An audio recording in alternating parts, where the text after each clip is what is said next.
In the Amazon, mercy is expensive. And silence, konhanti all, is a warning. The first thing you learn, not Desiji, is not how to strike. Because the forest always speaks first. It's how to disappear.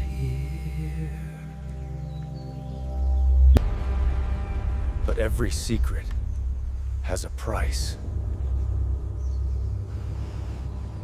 The price is sweat, and sweat has a scent.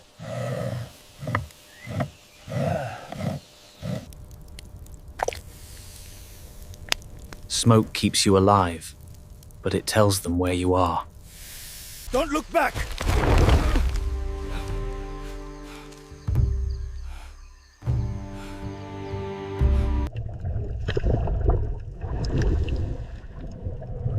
Hunger is louder than fear. The river's ghost.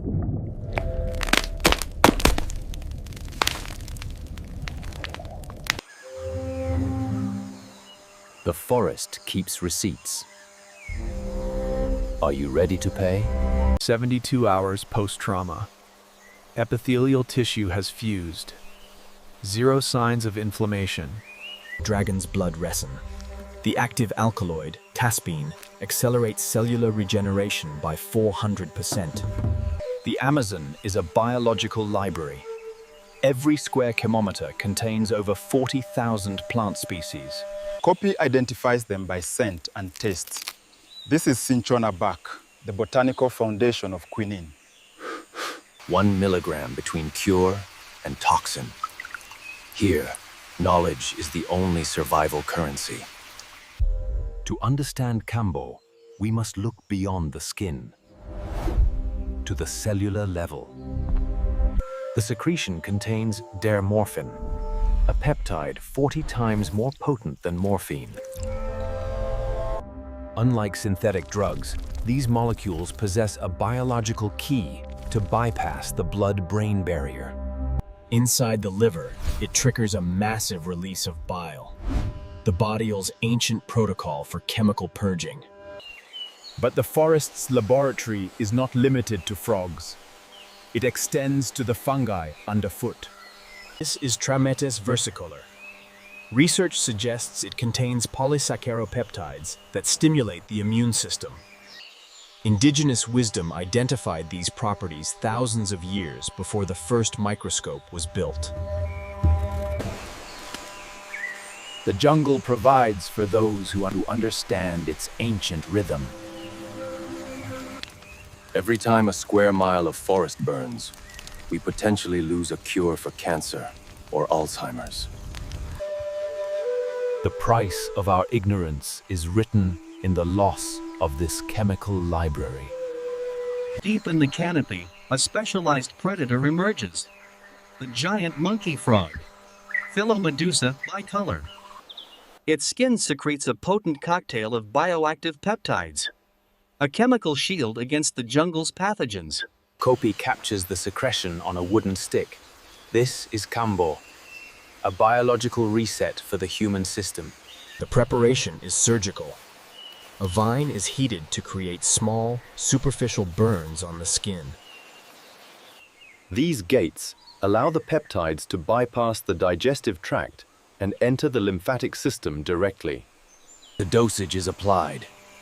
Within seconds, the heart rate doubles. Blood pressure fluctuates violently. This is the fire. The peptides trigger a massive vasodilation, forcing the body into a state of hyper-purification. Nausea is the objective. The body aggressively expels bile and toxins stored deep within the organs. To an outsider, it looks like poisoning.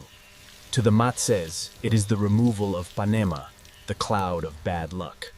Welcome to our home, where the boundary between humans and nature quietly disappears.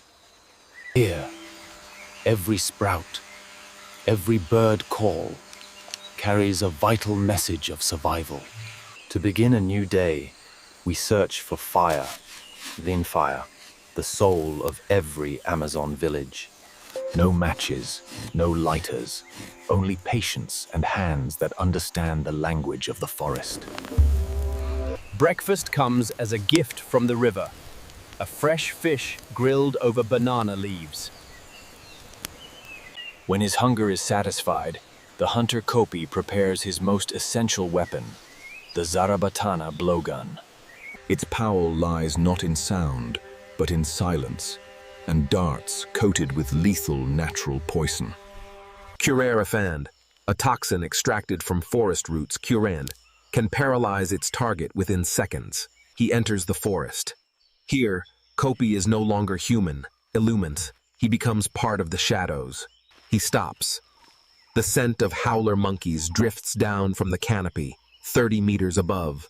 One deep breath. His lungs fill with the air of the rainforest. A soft release. The dart cuts through the air, too fast for the eye to follow. The precision is absolute. The prey never understands what has happened.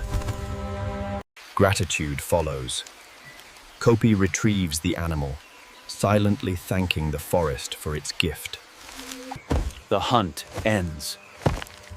But the lesson of survival is only beginning for the next generation. Beneath the shadow of an ancient tree, a different kind of classroom begins. Kopi hands his son a brightly colored fruit. Beautiful does not always mean safe, he warns. A single drop of sap from this tree can cause blindness, yet its leaves can stop bleeding. The boy gently touches the ground. He is learning to listen to the forest through his palm.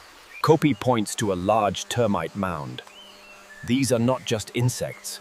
This is a weather forecast. When termites build higher, a flash flood is approaching from upstream. Next comes the lesson of water. Not every stream brings life. He cuts a thick vine. Pure water pours out, like a miracle from within the wood. Living in the Amazon means learning to become part of the ecosystem, rather than trying to control it. When the lesson ends, the child understands. The forest is a strict but fair teacher. As darkness falls, the entire village gathers. Survival here is never a solitary act. The women work together, grinding cassava. The rhythm of wooden pestles echoes like the heartbeat of the earth. Cassava, for the primary source of energy, thalagen, carefully processed to remove its natural toxins. Nearby, the men prepare for ritual, using the fruit of the urukum plant. This red is not decoration. It is strength and a shield against unseen forces. The child watches in silence, learning how pride is worn by the tribe.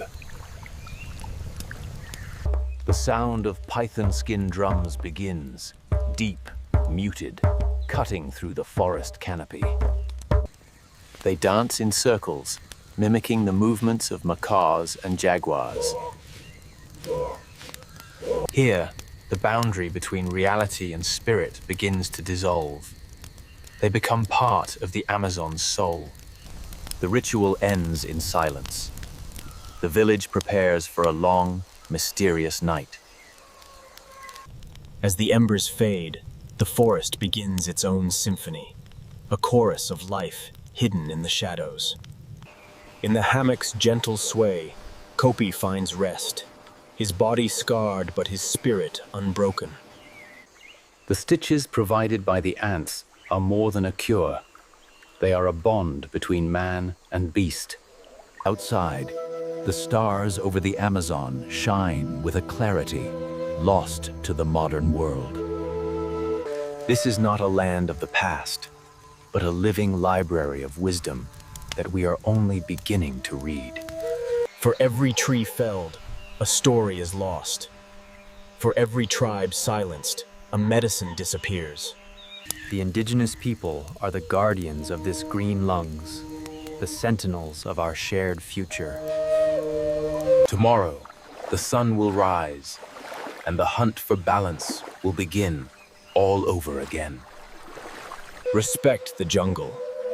Listen to its pulse, for in its survival lies our own.